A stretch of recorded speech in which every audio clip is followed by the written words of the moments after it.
she dance, ay. She do it with no hands, ay. You see I roll up by the ground, ay. They don't know who I am, ay.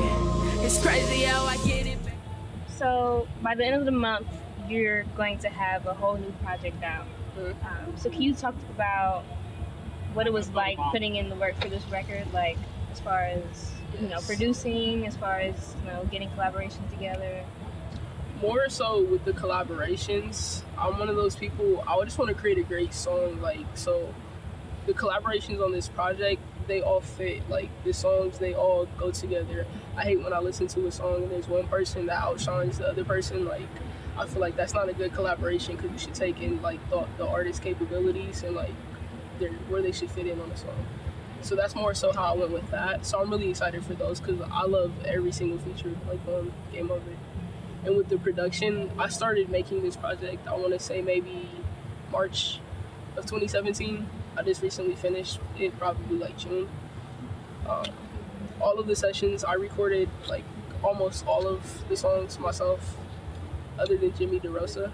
So that was pretty fun. Each session was an experience. So I feel like you'll hear that. Like with the music, it was more so let's sit down and be creative. It's not like we're gonna go into it and like this is what's gonna happen. It was more so it happened like as it happened, if that makes sense. Yeah. Sure. So we've heard 19, we've heard Teen Spirit. So what's different about this particular record? This is different. I feel like when I challenge myself sonically, I feel like it doesn't sound like anything I've put out before. And secondly, I challenged myself as an artist. I more so dug into who I am as a person and why I make music with this project. You can like hear it, like it's just a fun project. I feel like I became big on finding who I am, and I became big on embracing that and pushing others to do the same thing, because I feel like a lot of issues that you face is because you don't accept yourself. So like this project is just me being myself, honestly. I feel like that's what's different than the other ones. I was trying to be something else. I was trying to put out a different vibe, trying to create something that wasn't me. So yeah. So you've talked about having a pretty busy, exciting year. Can you talk about what are some of the things that have happened this year that have like made you grow musically or personally? Most definitely. I opened for Bone Thugs this year. That was like probably like one of the funnest things. And I performed at Pride, like actually not too far over there. Yeah. This year as well. So like those are two like pretty big things. I met up with an artist. She's a singer from Columbus. You guys really haven't heard much from her yet, but you will pretty soon. But her name is Jazz. I feel like that was like a key thing that happened to me this year, because now I have a team. And I have more of a direction with where I want to go musically now. I'm not just making music just to put it out there anymore. Right. So we've heard the collaboration with Yogi Split, and we've heard the collaboration with Tabella. But can you talk about some of the other collaborations you brought in? I saw Kid Crave, Art from Kevin. I have Art from Kevin. This is it's an older song, kind of. It's going to be a re-release version to a song that Kevin dropped previously. It's called Drinking Games. On my project, it's going to be called Bottom of the Bottle. But that one was a collaboration with Kevin and this guy named Grayson Berger, and the singer that I just mentioned, her name is Jazz, which Kevin and Jazz, they're part of my team now. So I'm really excited for that one because it has a live guitar on it. That's all I'm gonna say about that one. But Kid Crave, I love the song that I have with him. It's called Smoking Mirrors. That's pretty much just the fun, just enjoyable song. It's just a vibe, honestly. But I love that one because Kid Crave, like, he definitely like killed his verse on that song. So yeah. I have one with Crumbs, Young Fat Fuck. He snapped on his verse too. I appreciate that one. I met up with a guy named Ripley. I've never done music with him before. His name is Devontae Jones. But I met up with him and a producer named Machiavelli for this song called PlayStation 1. We started this song from start to finish, made the beat, and actually recorded the whole song in a day. And like, I really appreciate that song too, because it's very different.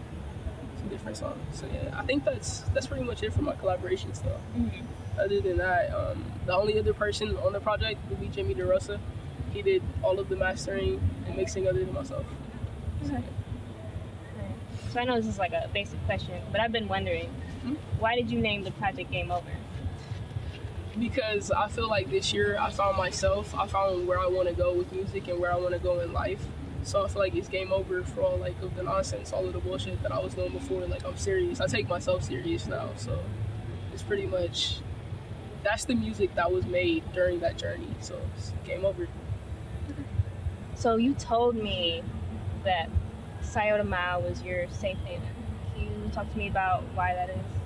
Yes, I battle depression, and sometimes I just need to get away. I need to get away from everything. So like starting like the beginning of this year, last year, this is where I come. This is where I come. I smoke. I hang out with friends, or my best friend will come up here like almost every weekend, every other weekend. Just talk, just meditate, and it's just peaceful. And it's Columbus. It shows you Columbus. You can literally sit here, see the buildings, see the scenery. Like it's a vibe. Love it. You have 8 records on the project. How long did it take you? 11. 11. Also 8. So it's 11. So how long did that take you to put everything together? I know you've been sitting on it for Yeah, I've been sitting on it for a while. It took me months to actually put it together. I just recently figured out the track listing and what songs I do want to include on this project because I have a ton of music. There's more to follow. But I felt like those songs pretty much fit the vibe of that project. And there's also a bonus song on there, which is the 11th song. It's by a guy, his name is Bond 2 Times. And he's featuring Rashawn. Bond 2 Times, I don't know if you like watched the news recently over the summer. But my brother, he was recently the guy that got stabbed in Nelson Park. So yeah, he made music, and that was the only like person I really liked recording other than myself. So like that was the last song I got to record with him.